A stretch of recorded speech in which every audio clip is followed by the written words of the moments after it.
Question to the former president today. Harris Faulkner had a town hall, and this is how he responded. I heard about that. They were saying I was like threatening. I'm not threatening anybody. They're the ones doing the threatening. They do phony investigations.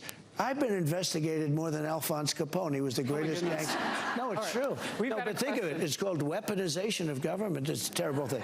So, Brett, I'm sorry, and with all due respect, that clip was not what he has been saying about the enemy within that he has repeated when he's speaking about the American people. That's not what you just showed. Well, he was asked about that specific... No, that's not what you just showed. In all fairness and respect to you, that was the question that we asked him. You didn't show that, and here's the bottom line. He has repeated it many times, and you and I both know that.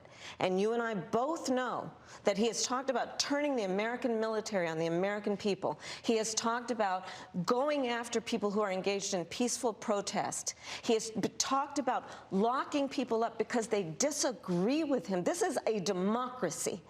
And in a democracy, the President of the United States, in the United States of America, should be willing to be able to handle criticism without saying he'd lock people up for doing it. And this is what is at stake, which is why you have someone like the former chairman of the Joint Chiefs of Staff saying what Mark Milley has said about Donald Trump being a threat to the United States of America. He's quoted in the Bob Woodward book that way, yes. Let me ask you this, Madam Vice President. You call Donald Trump... The significance of that. You call Donald Trump